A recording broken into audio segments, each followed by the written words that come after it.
Good morning, students. Welcome to the online classes of City Women's College.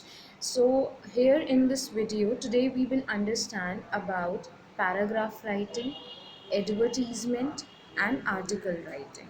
Okay, in the previous video of yesterday's, we learned about essay writing and story writing and what are the mechanism of essay and story writing. Now, today we will understand कि paragraph writing क्या है, उसको हम किस तरीके से लिखते हैं, what are the elements of paragraph writing, what is article writing and advertisement. इस तरह के हम ये आज 3 टॉपिक इस वीडियो में कवर करेंगे। So let us just begin without any further delay.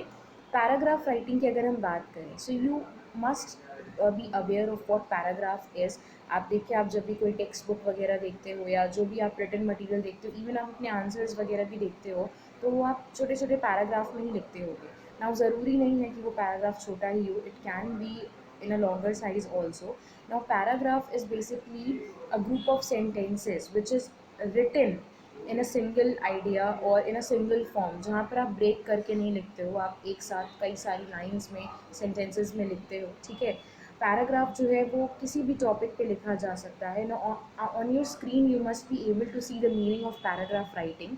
आइए चलिए देखते हैं क्या लिखा हुआ है कि a paragraph is a group of sentences that fleshes out a single idea. Okay, now whenever we write a paragraph on any certain topic, हम किसी स्पेसिफिक चीज़ के बारे में लिख रहे होते हैं। ठीक है, किसी एक टॉपिक के बारे में हम सोलली उस आइडिया पर अपने पॉइंट ऑफ व्यू लिख रहे होते हैं। Now paragraphs can contain many different kinds of information. Yes, हर तरह की इंफॉर्मेशन हो सकती है पैराग्राफ में। It should contain a series of brief examples. We can also use the examples in order to prove our points or statements which we are making in that paragraph. It might describe a place, character, or process, narrate a series of events, describe causes and effects, etc. Okay, whenever we are writing paragraph, it can serve many purpose.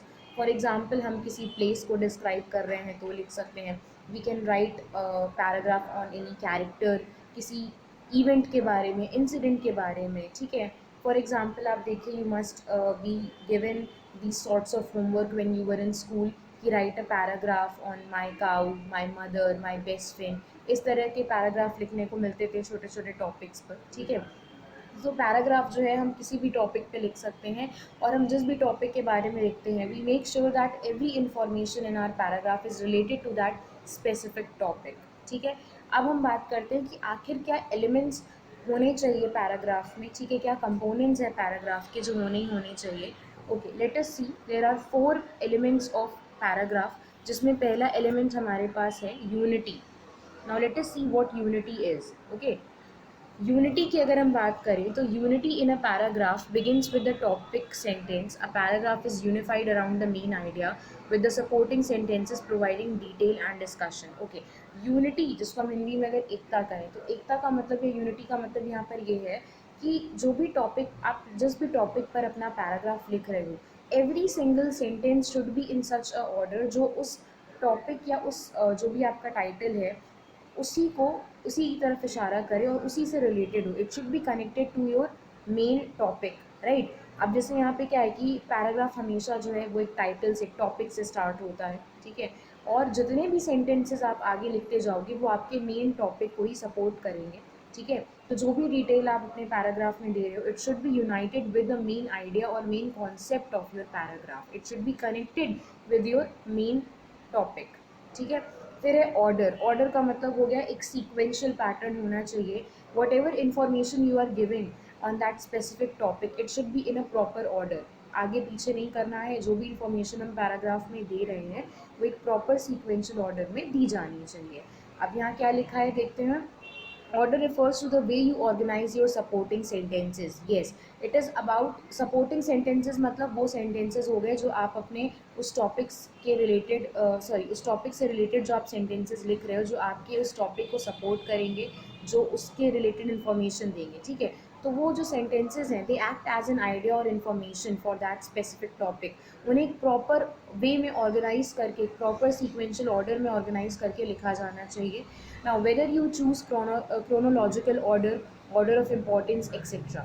Now, whenever we are writing any paragraph, वो हम किसी भी order में लिख सकते हैं, but एक specific sequence में होना चाहिए. फॉर एग्जांपल अगर मैं किसी इवेंट को नरेट कर रही हूँ, ठीक है, सॉरी, इवेंट के बारे में अगर मैं पैराग्राफ लिख रही हूँ, तो ऑब्वियसली मैं उसको क्रोनोलॉजिकल ऑर्डर में लिखूँगी.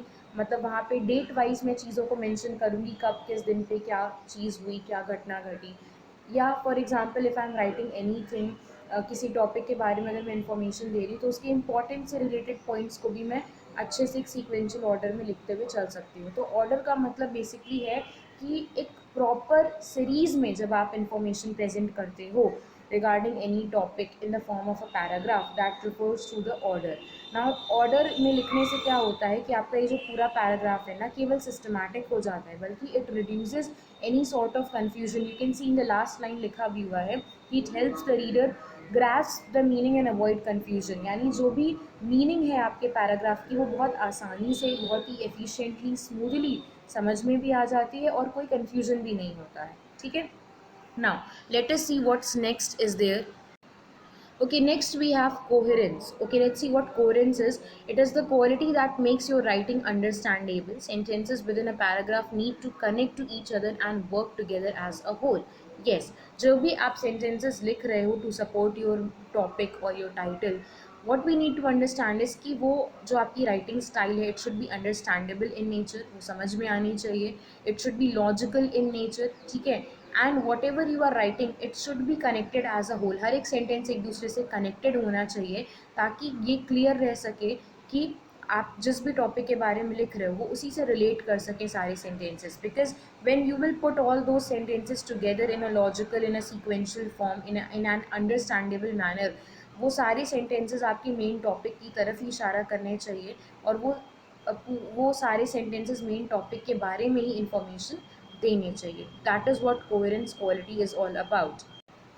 Next and fourth quality is completeness. Now what does completeness means over here is, completeness means well developed paragraph. यानी आपका जो पैराग्राफ होना चाहिए वो पूरी तरीके से हर एंगल से कंप्लीट होना चाहिए, कहीं से भी अधूरा नहीं होना चाहिए. Okay, all the sentences should be clearly and sufficiently support the main idea and then only a paragraph is said to be complete. जब आपका पैराग्राफ हर एक एस्पेक्ट से आपके जो मेन टॉपिक जो आपका है, जिस भी टॉपिक पर आप लिख रहे हो उसको सपोर्ट कर रहे हैं, उसी के इर्द गिर्द घूम रहे हैं, then only we say that this paragraph is complete in nature. तो ये four qualities, unity, order, coherence and completeness, ये फोर एलिमेंट्स या फोर क्वालिटीज़ या फोर कंपोनेंट्स हैं जो किसी भी एक अच्छे पैराग्राफ को लिखने के लिए हमें इन क्वालिटीज़ का या इन कंपोनेंट्स का यूज़ करना चाहिए. और आप देख सकते हो कि ये चारों ही क्वालिटीज़ में कॉमन बात है, वो ये है कि they are actually telling us that whatever you are writing in your paragraph regarding any specific topic, what you need to understand is कि वो सब कुछ एक specific मेन आइडिया जो है आपका, जो मेन टॉपिक है, उसी की तरफ इर्द गिर्द उसी के घूमने चाहिए और उसी की तरफ इशारा करने चाहिए. कहीं से भी आपका कोई भी कंटेंट या कोई भी इंफॉर्मेशन या कोई भी सेंटेंस आपके टॉपिक से, मेन टॉपिक से बाहर नहीं जाना चाहिए, वो अलग हटना नहीं चाहिए. ठीक है. This is what they are talking about. Now let me show you an example of a paragraph. Okay. Now here on your screen you can see a paragraph on tiger. ठीक है, पैराग्राफ दे रखा है यहाँ पर tiger से related. अब आप देखें यहाँ पे क्या लिखा हुआ है कि tiger is a wild animal that lives in forest. It is carnivorous mammal that preys on organisms like deer. They are quick paced and very fast. The body of tigers is in the color of red or orange with dark black stripes on the surface. They have a length of 6 to 10 feet and weight clearly 660 pounds when they reach maturity. Now you can see that this very small paragraph which is written on tiger. Tiger हमारा यहाँ पे main topic है. ठीक है, उसके बारे में लिखा गया. And you can see that every single line on of this paragraph is giving information regarding the tiger. हर एक लाइन इस पैराग्राफ की हमें टाइगर के बारे में ही इन्फॉर्मेशन दे रही है. And every single line is connected to each other. हर एक लाइन एक दूसरे से कनेक्टेड है और एक सीक्वेंशियल ऑर्डर में है. पहले टाइगर के बारे में बताया गया that it is a wild animal. फिर ये बताया गया कि वो एक कार्निवोरस मैमल है. ओके, देन उसकी क्वालिटी के बारे में बताया गया कि it is a quick paced and a very fast animal. ठीक है, फिर उसकी बॉडी के बारे में बताया गया है that what kind of body it does have. फिर उसके लेंथ, उसके वेट के बारे में बताया गया. So you can see there is a proper sequential order of the information which they have given on tiger, and every single sentence is united or binded in nature, हर एक sentence जो है वो यूनाइटेड है, binded है और हमें tiger के बारे में ही इंफॉर्मेशन दे रहा है. So this paragraph, this small paragraph is a perfect example जहाँ पर आप यूनिटी, ऑर्डर, कोहेरेंस और कंप्लीटनेस चारों ही कंपोनेंट्स को देख सकते हो. ठीक है. So this is what paragraph is about. Now let us see what next we have to see. Okay, next we have article writing. Now, article is basically a piece of writing जो कि एक बहुत ही large audience, एक mass for a number of people, for at a higher level हम लिखते हैं. ठीक है. The main motive behind writing an article is that it should be published in either newspaper or magazines or journals so as to make some differences to the world. Okay, now what you need to understand over here is कि हम article लिखते हैं जब भी किसी topic पे. Our main purpose is to make people aware of something, is to give information about something to them. हम जब भी आर्टिकल लिखते हैं तो हमारा उद्देश्य, हमारा मेन एम ये होता है कि हम किसी चीज़ के बारे में इंफॉर्मेशन दे सकें, लोगों को अवेयर कर सकें. और आर्टिकल जो है हमेशा एक लार्ज ऑडियंस के लिए, यानी लार्ज नंबर ऑफ़ पीपल के लिए लिखा जाता है. And it is mainly published in some newspaper, magazines या जर्नल्स में इन्हें पब्लिश करा जाता है.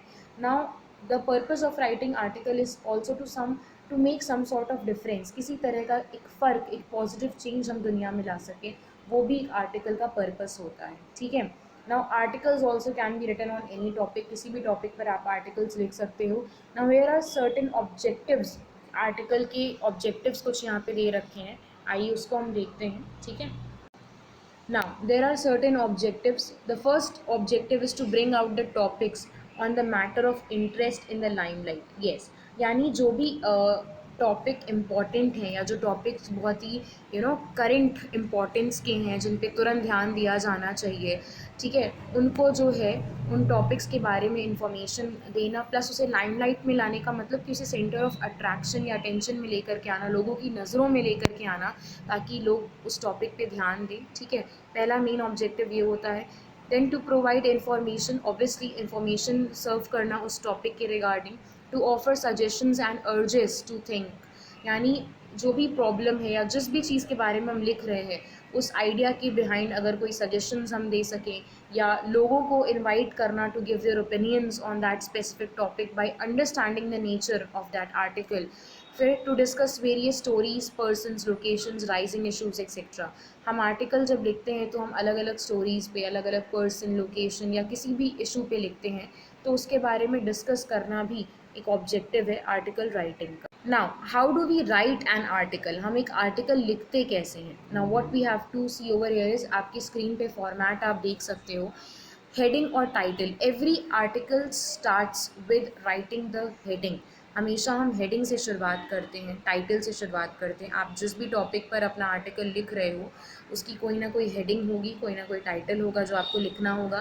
That title basically gives clarity to the readers, और उन्हें पता चल जाता है कि अच्छा ये आर्टिकल किस टॉपिक पर है या किस चीज़ के बारे में है. ठीक है.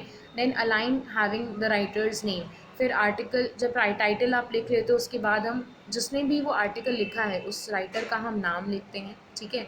Then body refers to the main part of the articles which includes 2 to 3 paragraphs. yes, जो आप आर्टिकल लिखते हो वो पैराग्राफ फॉर्म में ही लिखा जाता है. जो बॉडी ऑफ द आर्टिकल है मतलब वहाँ पे हम अपने मेन आइडियाज़ लिखते हैं, जो भी इस टॉपिक से रिलेटेड इन्फॉर्मेशन हमें देनी होती है वो सारी बातें हम लिखते हैं in a perfect logical and sequential manner. और किसी भी आर्टिकल में 2 to 3 पैराग्राफ्स या मोर देन 2 to 3 पैराग्राफ्स भी हो सकते हैं. Then at last when we have completed the body part of the article, हम कंक्लूजन की तरफ बढ़ते हैं. Now in conclusion we basically summarise everything जो हमने आर्टिकल से रिलेटेड लिखी होती है. Okay. So this is how article works, और and this is how we write an article to provide information regarding any topic. So यहाँ तक अभी जो हमने समझा वो 2 टॉपिक्स के बारे में समझा, आर्टिकल राइटिंग और पैराग्राफ राइटिंग के बारे में, जिसमें पैराग्राफ राइटिंग में हमने देखा that how we provide information on various topics and how we also use articles as a source of information. ये दोनों ही पैराग्राफ एंड आर्टिकल दोनों ही इंफॉर्मेशन पर्पस के पॉइंट ऑफ व्यू से लिखे जाते हैं. ठीक है. And they have their own different formats. Now let us move towards our next topic that is advertisement. Okay. Now advertisement की अगर हम बात करें या जिसको हम शॉर्ट में एड भी कहते हैं, आपने एडवर्टीज़मेंट जो है चलते फिरते हर जगह देखे होंगे, चाहे आप टेलीविज़न ओपन कर लीजिए, कितने सारे प्रोडक्ट्स और ब्रांड्स पर एडवर्टीज़मेंट हमें देखने को मिलते रहते हैं। आप अगर बाहर जाइए तो आपको बड़े बड़े होर्डिंग्स दिख जाएंगी जहाँ पर एडवर्टीज़मेंट होंगे। You will get to see the posters जो लगे होंगे अलग अलग प्रोडक्ट्स को लेकर के। ऑल्सो आप न्यूज़पेपर्स, मैगजीन्स, कहीं पे भी देख लीजिए, आपको पैम्पलेट्स के फॉर्म में एडवर्टीज़मेंट ज़रूर देखने को मिल जाएंगे, ठीक है। सो अब एडवर्टीज़मेंट है क्या, आप देखिए आपकी स्क्रीन पे the meaning has been given that an advertisement is a kind of public notice asking for offering services or buying and selling goods, property or providing information about missing persons, pets, etc. Okay, advertisement एक public notice की तरह होती है जहाँ पर हम किसी service को अगर ऑफर कर रहे हैं तो उसके बारे में एडवर्टीजमेंट दे सकते हैं। If we want to give information regarding buying and selling of something, किसी चीज़ को खरीदने या बेचने के रिगार्डिंग हम एडवर्टीजमेंट दे सकते हैं। It can be some sort of product, it can be some sort of property also, या हम अगर किसी पर्सन के बारे में, किसी एनिमल के बारे में, किसी चीज़ के बारे में इंफॉर्मेशन दे रहे हैं, उससे रिलेटेड भी हम एडवर्टीजमेंट दे सकते हैं। इसे पब्लिक नोटिस की तरह क्यों यूज़ करा जाता है, because obviously again it is use for a large number of people, और इसको पब्लिश करने के पीछे का मोटिव ही यही होता है कि उस सर्विस या उस प्रोडक्ट के बारे में या जिस भी चीज़ के बारे में हम एडवर्टाइज़ कर रहे हैं उसके बारे में इंफॉर्मेशन लोगों को देना। Now, advertisement has become a very, very important part in today's world because whenever you introduce anything in the market, आप किसी भी चीज़ को अगर मार्केट में इंट्रोड्यूस कर रहे हो, the first thing is to make people aware of it. क्योंकि आप देखिए हर एक चीज़ को लेकर के, हर एक प्रोडक्ट को लेकर के इतना कंपटीशन है, there are various options available in the market for single commodities. हर एक कॉमन कमोडिटी के लिए, हर एक चीज़ के लिए, हर एक सर्विस, हर एक गुड के लिए, हर एक प्रोडक्ट के लिए हमारे मार्केट में बहुत सारे ऑप्शंस अवेलेबल हैं। आप अगर एक पेन भी खरीदने जाओगे तो उसमें भी आपको बहुत सारी कैटेगरीज, बहुत सारे ब्रांड्स मिल जाएंगे, ठीक है। द थिंग इज़ कि whenever you are launching any of your product or service, the thing is, the first thing you need to do is to attract the customers or consumers. Now what you are going to do is कि पहले तो आप अपने customers या consumers को उस चीज़ के बारे में अवेयर करोगे कि इस तरह की भी एक चीज़ मार्केट में एग्जिस्ट करती है, राइट। तो उसके एग्जिस्टेंस के बारे में अगर हमें बताना है तो ऑब्वियसली हमें एडवर्टाइज़ करना पड़ेगा। एडवर्टाइज़ करने का मेन पर्पस ही यही होता है कि आप अपने ब्रांड या सर्विस के बारे में इंफॉर्मेशन दे सको, लोगों को पता चल सके कि yes this kind of thing exist in the market. आप कपड़े लेने चले जाइए, आप इवन साबुन लेने चले जाइए, if you even go to buy a shampoo और एनीथिंग, आप कोई बुक लेने चले जाइए, if you go to buy some sort of electronic device, कुछ भी आप लेने जाइए, you will get various options and alternatives. Now केवल अपने प्रोडक्ट या सर्विस के बारे में अवेयर करना ही नहीं, what we need to understand is कि हमें ये भी दिखाना है कि आखिर कितना बेहतर हमारा प्रोडक्ट है in comparison to the other commodities or in comparison to the other products that are available in the market। आप देखिए जब भी एक एडवर्टीजमेंट दिया जाता है तो वो एक बहुत ही शॉर्ट टाइम पीरियड के लिए होता है, ठीक है। बहुत ज़्यादा बड़ा ऐड नहीं बनाया जाता है, आपको कम से कम शब्दों में और कम से कम टाइम ड्यूरेशन में अपनी बात को कहना होता है, ज़्यादा से ज़्यादा बात को कहना होता है। And your advertisement should always be very much attractive in nature, बहुत ज़्यादा अट्रैक्टिव होना चाहिए कि लोगों का अटेंशन खींच सके। आप बाहर सड़क पे जाइए, बहुत सारे होर्डिंग्स लगे होते हैं, बहुत सारे आपको पैम्पलेट्स मिल जाएंगे, पोस्टर्स मिल जाएंगे, बट क्या हर पैम्पलेट या हर पोस्टर या हर होर्डिंग की तरफ हमारा ध्यान जाता है? नहीं। But all you can sees कि अगर कोई बहुत ही अट्रैक्टिव, कलरफुल या कोई विविड एडवर्टीजमेंट अगर हमें देखने को मिलता है तो हमारी नज़र उस पर जाती ही जाती है। जो बड़े बड़े होर्डिंग्स लगाए जाते हैं वो क्यों लगाए जाते हैं कि दूर से भी अगर कोई व्हीकल आ रहा है या दूर से भी कोई चल के आ रहा है तो वो देख सके कि वो एडवर्टीजमेंट है किस बारे में। आपकी नज़र पड़ेगी, आपको समझ में आएगा कि अच्छा ये एडवर्टीजमेंट इस बारे में है, ओके। देन जिस तरह का कंपटीशन हमारी मार्केट में है, बहुत इंपॉर्टेंट है कि हम अपने एडवर्टीजमेंट को ज़्यादा से ज़्यादा अट्रैक्टिव और इन्फॉर्मेटिव बनाएं, कम से कम शब्दों में, और ज़्यादा से ज़्यादा कंज्यूमर्स को अट्रैक्ट कर सकें, ठीक है। और एक अच्छा एडवर्टीजमेंट वही है जहाँ पर आप सारी डिटेल्स दे सको और ज़्यादा से ज़्यादा अट्रैक्ट कर सको अपने कस्टमर्स को। Now let us see other things related to this topic. Now we have types of advertisement, हमारे पास दो तरह के टाइप्स हैं एडवर्टीजमेंट के, क्लासिफाइड एडवर्टीजमेंट एंड कमर्शियल और डिस्प्ले एडवर्टीजमेंट। अब हम देखते हैं कि क्लासिफाइड एडवर्टीजमेंट क्या होते हैं, ठीक है। ओके, नाउ क्लासिफाइड एडवर्टीजमेंट की अगर हम बात करें, so these are presented under various categories such as situation, vacant, lost and found, matrimonial etcetera. Okay, आप देखिए न्यूज़पेपर्स वगैरह में आपको देखने को मिलेगा कि क्लासिफाइड सेक्शन होता है, क्लासिफाइड हेडिंग पड़ी रहेगी और वहाँ पे बहुत सारे छोटे छोटे छोटे एडवर्टीजमेंट दे रखे होते हैं। Now these advertisements are regarding various categories, चाहे वो किसी पोस्ट के रिगार्डिंग हो, ठीक है, या लॉस्ट एंड फाउंड हो, या प्रॉपर्टी रिगार्डिंग हो, या मैट्रिमोनियल के रिगार्डिंग हो। इस तरह के एडवर्टीजमेंट होते हैं। ये बहुत ही छोटे एडवर्टीजमेंट होते हैं और बहुत ही they are not much expensive, क्योंकि जब आप किसी भी न्यूज़पेपर में पब्लिश करवाते हो एडवर्टीजमेंट, तो आपको स्पेस के हिसाब से, वर्ड के हिसाब से भी आपसे फ़ी चार्ज करी जाती है। So these are very brief, बहुत ही छोटे एडवर्टीजमेंट होते हैं जहाँ पे कम से कम शब्दों में आपको ज़्यादा से ज़्यादा इन्फॉर्मेशन दी जाती है। दे ऑक्यूपाई लेस स्पेस, बहुत ज़्यादा स्पेस की ज़रूरत नहीं पड़ती है, and they are economical in nature, which means they are not so expensive. These are written in a simple and concise language using short phrases and words. ये बहुत ही simple तरीके से, बहुत ही प्रिसाइसली, बहुत ही ब्रीफली लिखे जाते हैं, छोटे छोटे शब्दों का यूज़ करके। And every advertisement must contain contact number और एड्रेस और बोथ। और ये जो भी क्लासिफाइड एडवर्टीजमेंट आप देते हो रिगार्डिंग एनी पर्पस, चाहे वो किसी पोस्ट के रिगार्डिंग हो, किसी लॉस्ट एंड फाउंड के रिगार्डिंग हो, प्रॉपर्टी के रिगार्डिंग हो, जो भी एडवर्टीजमेंट ये पब्लिश करवाता है उसका कॉन्टैक्ट नंबर या एड्रेस ज़रूर मेंशन किया जाता है, ताकि जब भी कोई उस क्लासिफाइड एडवर्टीजमेंट को देखे तो obviously if they need it तो वो आपको कॉन्टैक्ट कर सके, ठीक है। Then complete sentences are not written here. Yes, classified advertisement में हम कभी भी पूरे पूरे सेंटेंसेस नहीं लिखते हैं, because as I told you वहाँ पे बहुत कम स्पेस में हम और कम शब्दों में क्लासिफाइड एडवर्टीजमेंट्स को पब्लिश करा जाता है, because the more words you will add the more price you have to give. So basically बहुत ही छोटे, बहुत ही कंसाइज और प्रिसाइज फॉर्म में इन्हें लिखा जाता है। Now let me show you one example of this. Now here on your screen you can see a picture of a classified column of a newspaper। ये दैनिक जागरण जो न्यूज़पेपर आता है उसका एक कॉलम है जहाँ पे आप क्लासिफाइड, पूरी हेडिंग भी दे रखी है, एंड यू कैन सी कि कितने छोटे छोटे अलग अलग एडवर्टीजमेंट दे रखे हैं। And you can please notice, I suggest you that notice the pattern. आप देखिए, अब जैसे यहाँ पर एक red rose senior secondary school का एक एडवर्टीजमेंट दे रखा है जहाँ पे वेकेंट पोस्ट दे रखी है, किस किस सब्जेक्ट के लिए मतलब अप्लाई किया जा सकता है वो सब लिखा है, even address has been given, ठीक है। आप देखिए यहाँ पे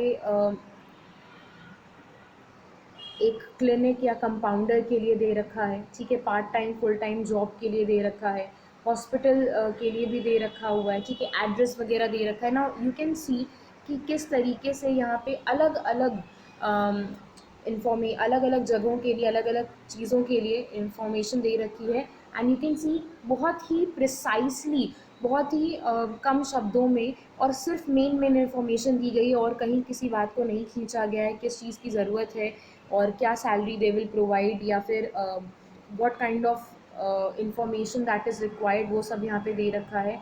कॉन्टैक्ट नंबर दे रखा है, एड्रेस दे रखा है जहाँ पे आप कॉन्टैक्ट कर सकते हो, ठीक है। So this is basically how classified advertisements look. Now moving back to our next advertisement, that is the commercial advertisement, जिसे हम display advertisement भी कहते हैं। Now these advertisement are written for promotion और sale of products। किसी भी product या good को हम promote करने के लिए, sale करने के purpose से जो advertisement use करते हैं उसे display और commercial advertisement कहते हैं। And they are very large in size, इनका size बहुत बड़ा होता है, and they use colours and contain lot of illustrations and sketches and drawing. इन्हें बहुत ही अट्रैक्टिव बनाया जाता है, अलग अलग कलर्स, क्रिएटिविटी को यूज़ करा जाता है। फॉर एग्जांपल आप ये जो बड़े बड़े होर्डिंग्स वगैरह देखते हो, या इवन न्यूज़पेपर वगैरह में भी आपने देखा होगा कि एक पूरा पूरा पेज जो है किसी ना किसी ब्रांड के लिए यूज़ करा जाता है, जहाँ पे उस स्पेसिफिक ब्रांड को उसके बारे में उसके ऐड को पब्लिश किया जाता है। और ये बहुत ही कलरफुल होते हैं, अट्रैक्टिव होते हैं, ठीक है। और these are expensive in nature because they occupy a large space, ठीक है, that is why they are costly. इन्हें हम डिस्प्ले और कमर्शियल दोनों के नाम से जानते हैं। Now let me show you example of display और commercial advertisement also. Now here on your screen you can see the picture of a newspaper again, जहाँ पे एक पूरा फ्रंट पेज न्यूज़पेपर का एक ये कार के एडवर्टीजमेंट से फिल्ड है। Now this was the front page of the newspaper, जो पूरा इंटायर पेज था न्यूज़पेपर का, वो इस कार को एडवर्टीज़ कर रहा है, ठीक है। तो ये आप इस तरीके से देख सकते हो कि जो डिस्प्ले या कमर्शियल एडवर्टीजमेंट होते हैं वो अपने गुड या प्रोडक्ट को कम्प्लीटली एक लार्ज स्केल पे प्रमोट करते हैं, एडवर्टाइज करते हैं, ठीक है। This is how it works. So this was all about today's topic, जहाँ पर हमने एडवर्टीज़मेंट के बारे में, हमने आपके पैराग्राफ राइटिंग और आर्टिकल राइटिंग के बारे में समझा, किस तरीके से हम इन चीज़ों को लिखते हैं, and what is the format and what are the components, and we also saw some of the examples related to these topics. I hope ये टॉपिक आपको क्लियर हुए हों। और ये जो आपके टॉपिक हैं ये आपके यूनिट 4 के कंपोजिशन के अंडर में ही ये सारे टॉपिक्स आपके हैं, ठीक है। And the yesterday's video and today's video is for the same unit. I hope आपको ये समझ में आया हो। एंड फर्दर जो अभी टॉपिक इसमें रह गए हैं, for example application writing, letter writing, unseen passage, ये टॉपिक अभी इस यूनिट में रह गए हैं, which we will cover in the next video. Okay, so I'll see you in the next video, and I hope all these topics covered in this video are helpful to you. Thank you, class.